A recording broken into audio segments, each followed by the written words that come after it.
Koivisto.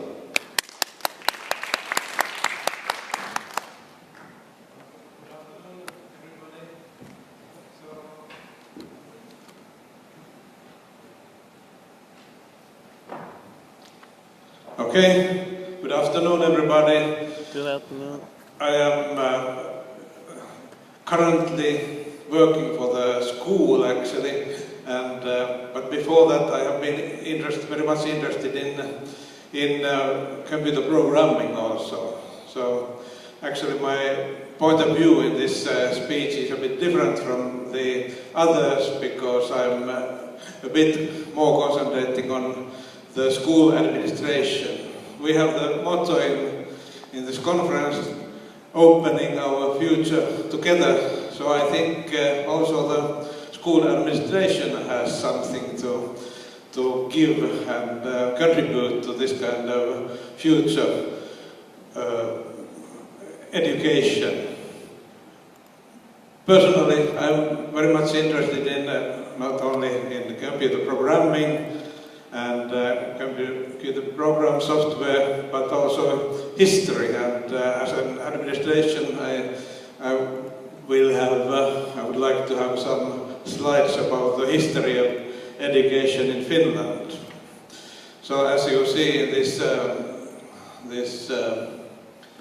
slide, so my workplace is in the city of Vantaa. So I'm not working for any government body. I have been working for the National Board of Education in Finland, and my duty was to design the physics education in the Finnish K-12 schools. So in my career I have been drifting quite far away from my original teaching subjects. So the background in Finland is that we are in a bit difficult place because on the other hand we are separated from these two seas, Baltic Sea and Gulf of Finland, but also on the other side there's a very big Russia, and so our history has been in that way quite interesting in that sense. On the other hand, we are not part of the Central Europe, which means that we have avoided enormous number of wars, like Poland have been suffering those wars very much during the centuries. But as one of our former presidents told that geography is a prison, and we are in that prison in Finland, and we cannot get rid of it ever.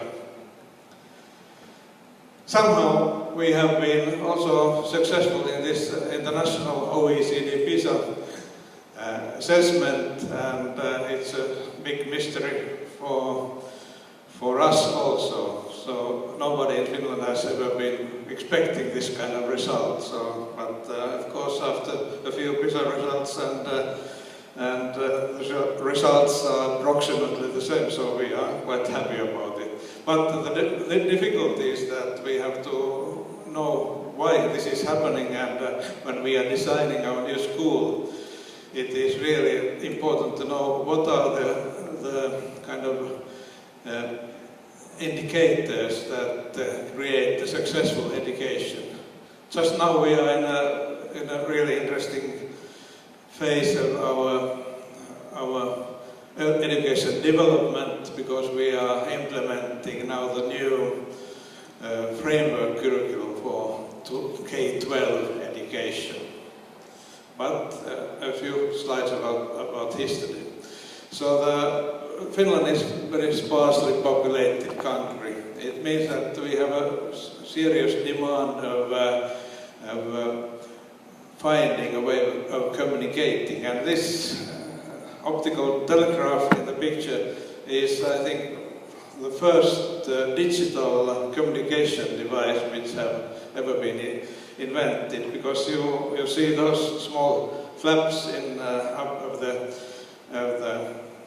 device, so they were open and closed, and it was the code. And somebody about 20 kilometers away were looking at this device device using binoculars and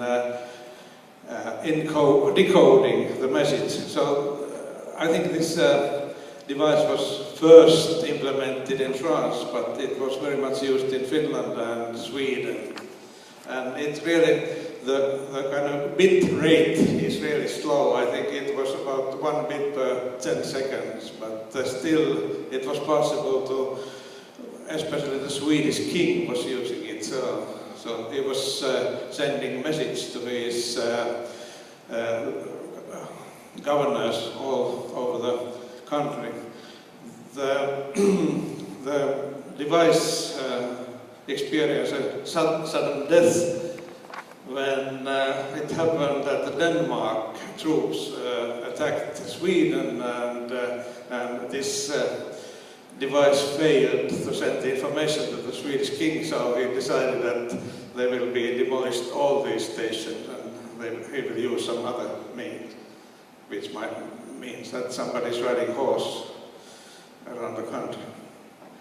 So Finland, our country is separated from other Europe, and distances are big, so long distance communication has been very vital for us, but difficult.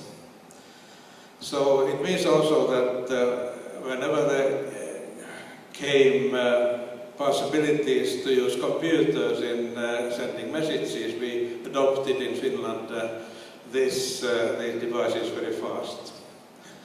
Of course, we have started like others, so our scholars had their studies in Central Europe, and the general education was in menu about 150 years ago. And the reason why all the Finnish families and parents wanted to have their students well education was that the German engineers saw very good business opportunities in Finland, and they built many factories using our forests and also our waterfalls, and that's why the demand for educated people was quite high. So we had this law of obligation to learn, 1921, which was really important. Now we should have basically have this law of obligation to learn to use computers, but we are not that far yet.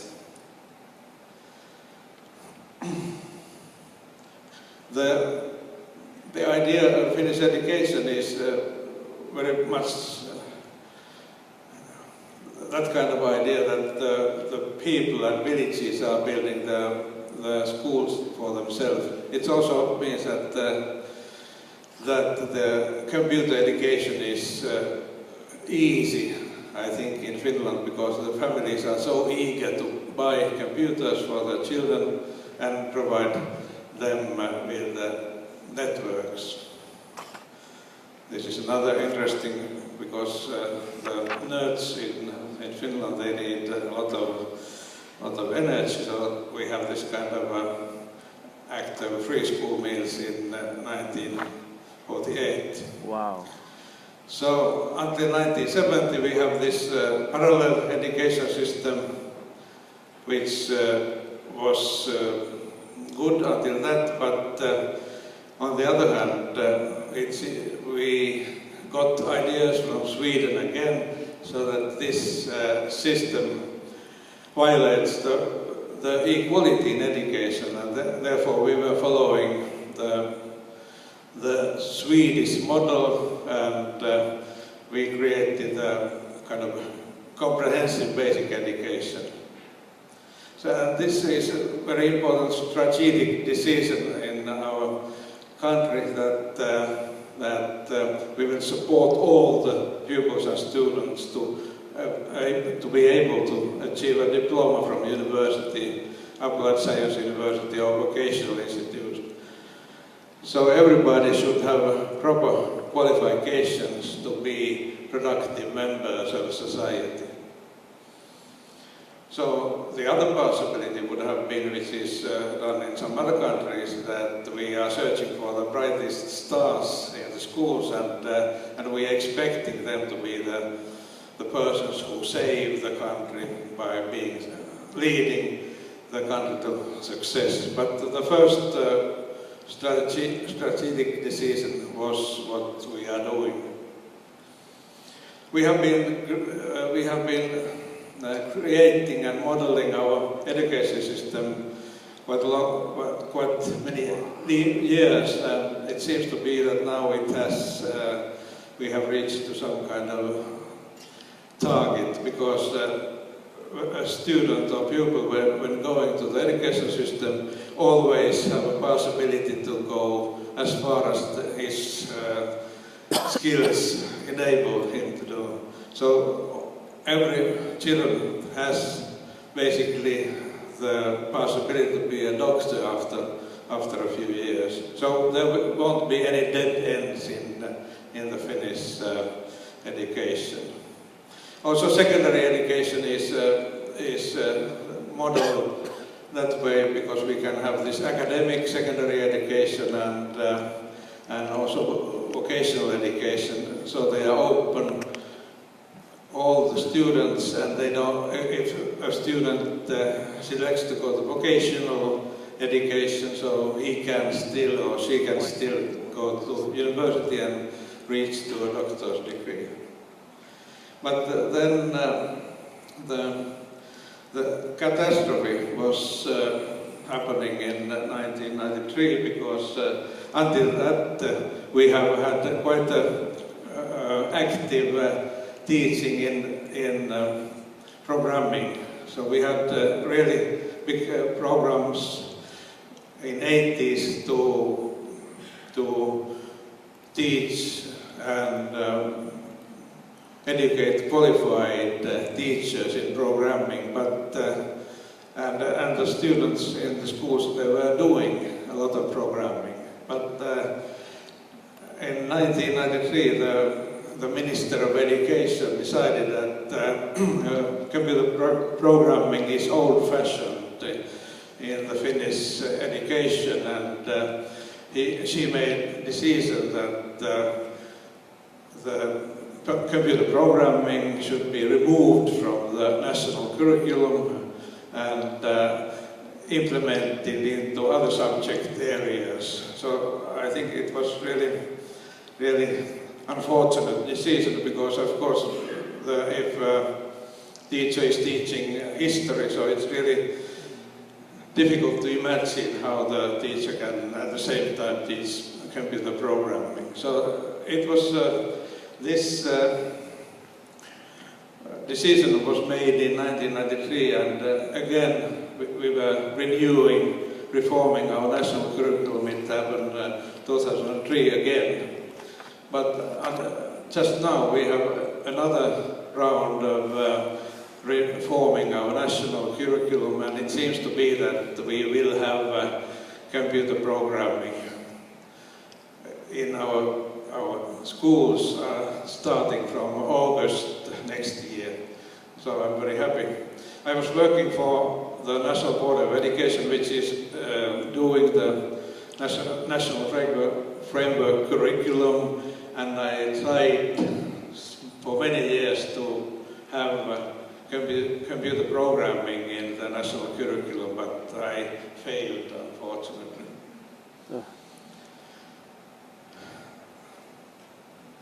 So one of the areas in education in Finland is the special needs education, and they have been using computers very intensively, because they have noticed that it's an enormous help for those students who have any kinds of incapabilities, especially the severely incapacitated students are really very much enjoying the possibility to be discussing and chatting in the internet using computer, because the other person who is on the other side of the line don't know that the person is this kind of incapacitated, and they feel that it's really wonderful experience to be at the same level as other young people in the country. So the teacher's profession in Finland, just now we don't have any teachers in computer programming, but the teacher training at the universities is quite good, and they have a lot of courses how to use computers. But unfortunately, the programming studies have not been developing in the Finnish universities yet. The ICT is a good tool for good education, but the programming is missing.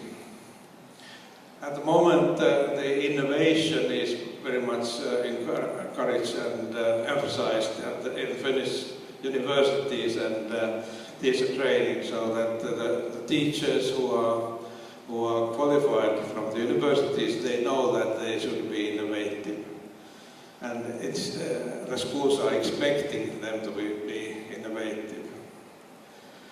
One of the interesting issues which has been in discussion in the Finnish education recently, because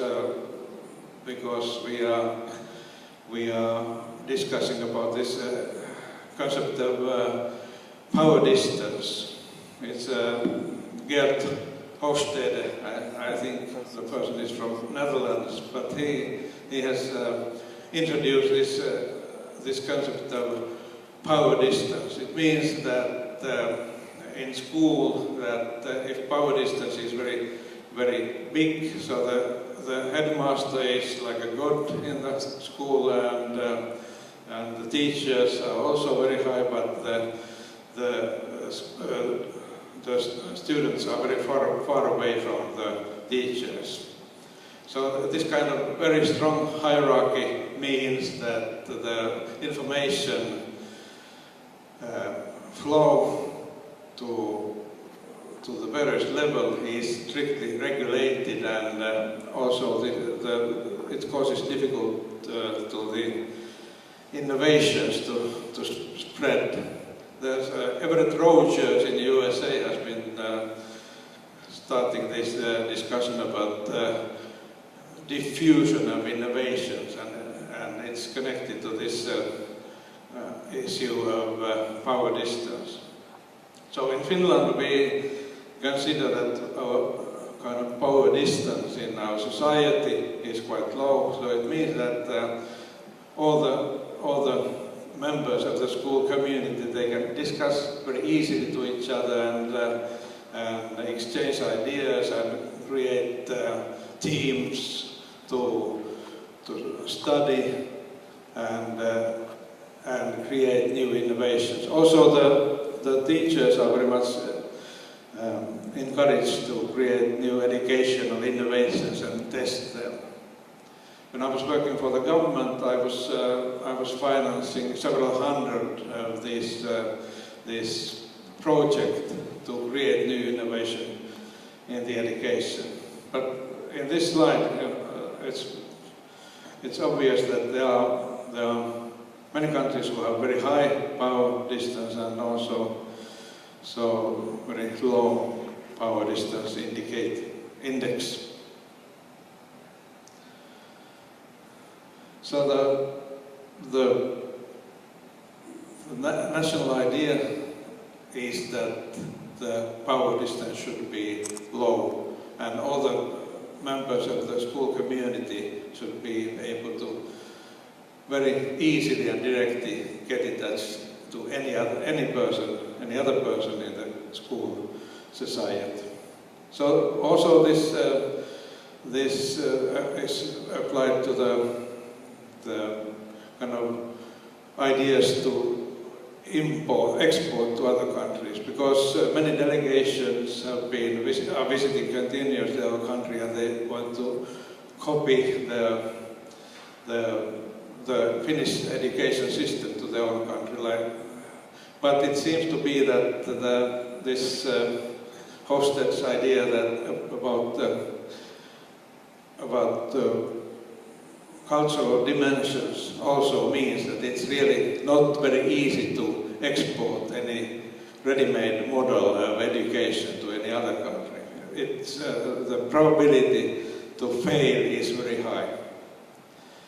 This is a very clever professor from Åbo University in Finland, and this is one of those ideas which we are trying very much to implement in our education, and especially the programming. It's very suitable, which Mikael Uljans says that teaching as itself doesn't induce any learning. So teachers can teach as much as they can, but if anybody is learning, it's questionable. So Uljans' idea is that instead of teaching, the teachers should be concentrating on helping the students to study, and they should to be active. And when the students are active and making practices, they will learn, and it's the way to induce learning. There's some measurement of this teaching, how inefficient it is, because I think it was in Israel. There was a study that if a teacher is teaching something like, for instance, in history, making a lesson, and the teacher is talking all the time, and the students are quite passive, only about 3% of what the teacher is saying is remembered after 2 weeks. So, because we have this national curriculum framework reform, so we are discussing about the teacher's role and computer's role in education. Because there are many reasons, many points of view which can be used. But our kind of in Scandinavian countries like Sweden, Norway, Finland, Denmark, we have been advocating this kind of welfare society, and we are still trying to keep it, which means that this kind of common welfare is one of the main targets in this discussion. Also, one of the difficulties is the network identity of an individual, because the students are using a lot of social media, and it seems to be that it's in mental sense, this social media creates another universe where a student can have another identity. So it's also one of when we are discussing about computers in education, we should support the healthy and honest identity. But it seems to be that it's not easy. And one of the issues is the bullying in the social media is connected to this identity of a person.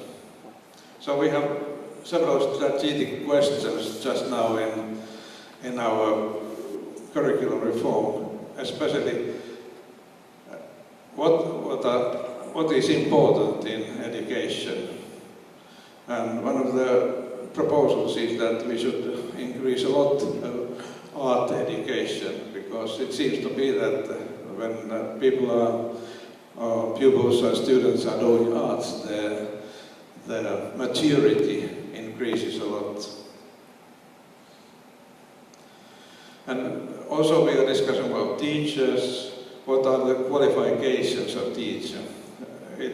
Do teacher has been a computer scientist or psychologist or perhaps knowledgeable in sociology, because the school is so much different than before. Because we have noticed that in Finland that the kind of knowledge-oriented education is not anymore kind of profitable in the world.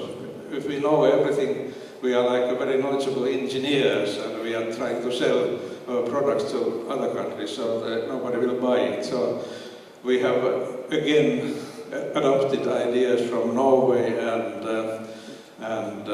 Sweden. Their societies are much more communicative and kind of more socially active. So this kind of a social and communicative approach to education seems to be more effective than knowledge-based orientation in education. We are also thinking about how to organize education. Shall we demolish schools to organize all education in networks, and teachers don't have any bosses or any workplace, but they are doing working in networks, so they can decide if, and they are producing added value in those networks, and sometimes they might think that this week I should produce a lot of added value, and they work hard in network, and if they don't if they want to rest, so they should produce very small amount of added value. So the idea perhaps after 20 years is that there's no school buildings anymore, and schools teachers are working in networks, and like this taxi company Uber. So it's the kind of business model that we can use also in education. And the reason for this kind of things is that we have been discussing that the teachers whose work are based on lesson hours are not necessarily always producing very much added value. So it's much better idea to measure the added value and pay according to that.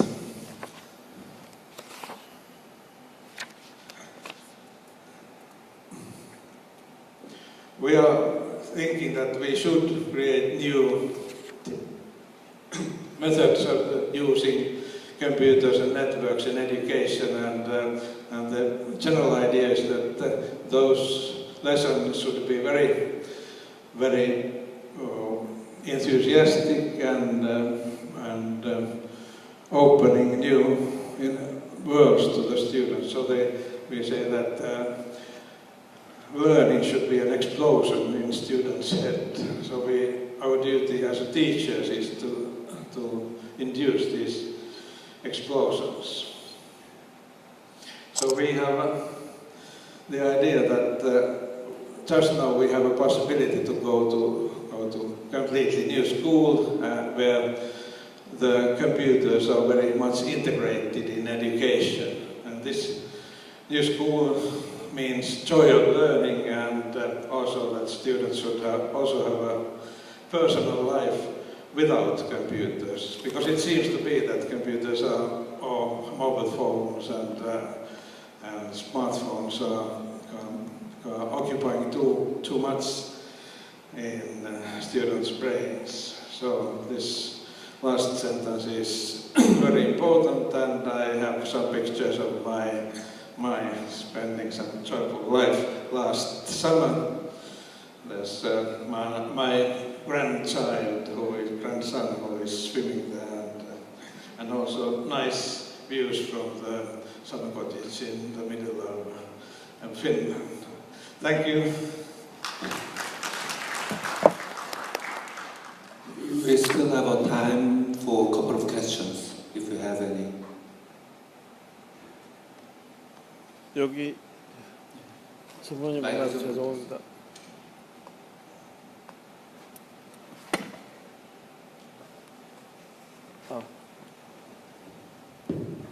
Sorry for lots of questions.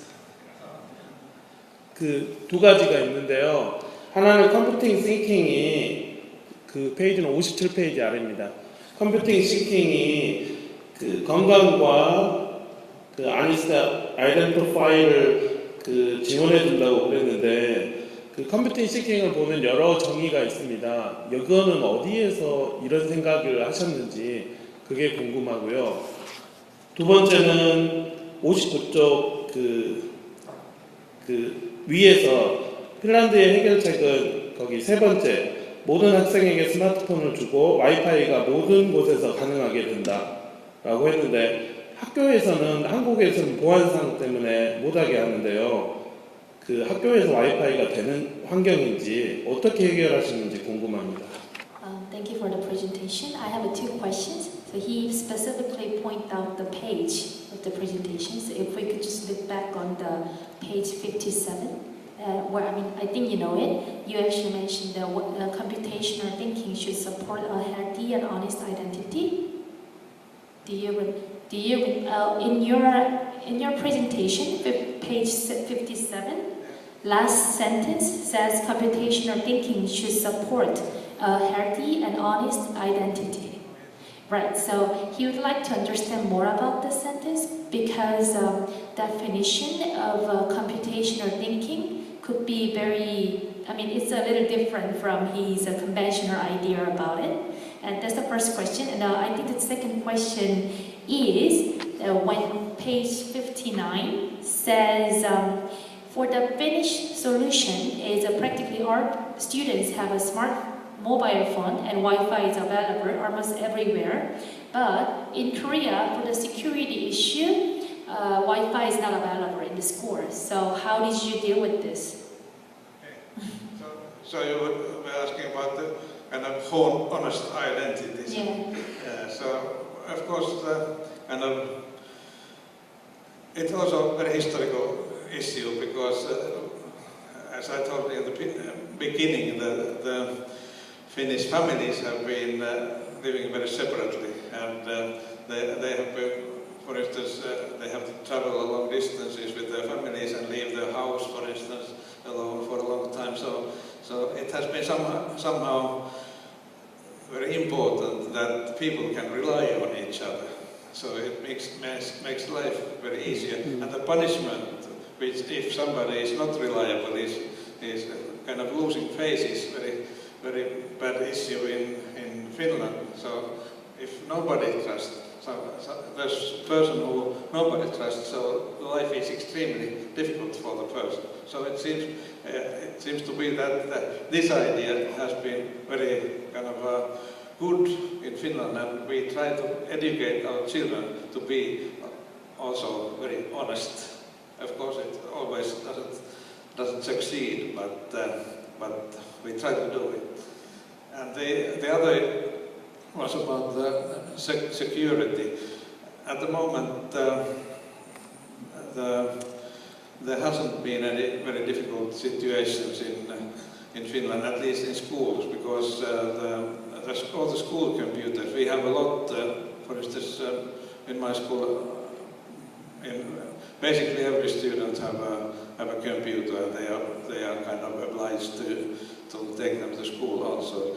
We have, our connections are quite well protected, but in many countries there's this kind of decency issues, but it's not, I think in Nordic countries it's not so kind of a hot topic, because it seems to be that the students know what is suitable and what is not. So I haven't heard any difficult cases in Finland. So we are not very much concerned about this kind of decency issues.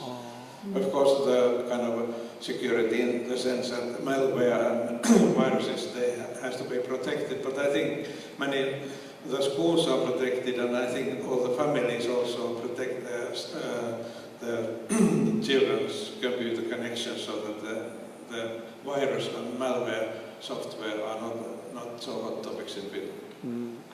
두 번째부터 먼저 말씀드리면 들으셨겠지만 일단 기본적으로 다 가능한데 이렇게 보안에 대한 이슈는 별로 없다고 하네요. 이제 학생들이 이게 이제 문화의 차이일 수도 있겠지만 기본적으로 어떤 게 말웨어고 어떤 게 바이러스고 어떤 환경에서 우리가 이 컴퓨터를 써야 되는지에 대한 인지가 있기 때문에 학교에서도 와이파이가 있어서 보안이나 이런 것 때문에 문제가 되는 건 별로 없고 조금 이제 다른 우리에게 해소할 수 있는 아까 그 컴퓨테이셔널 띵킹 같은 경우는 이게 역사적이거나 지리적인 어떤 그런 측면에서 봤을 때 이제 핀란드는 가족이나 어떤 같이 그 주변에 믿는 사람들이라는 그런 관계라는 게 굉장히 그게 스마트폰이고.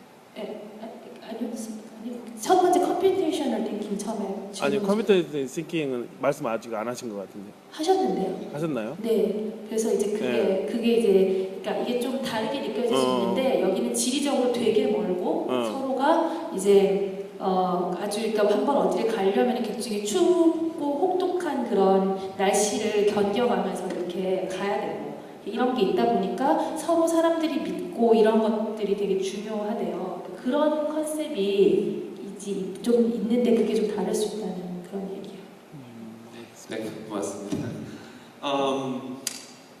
So thank you, Yari Koivisto, about for sharing the Finnish stories here. Thank you.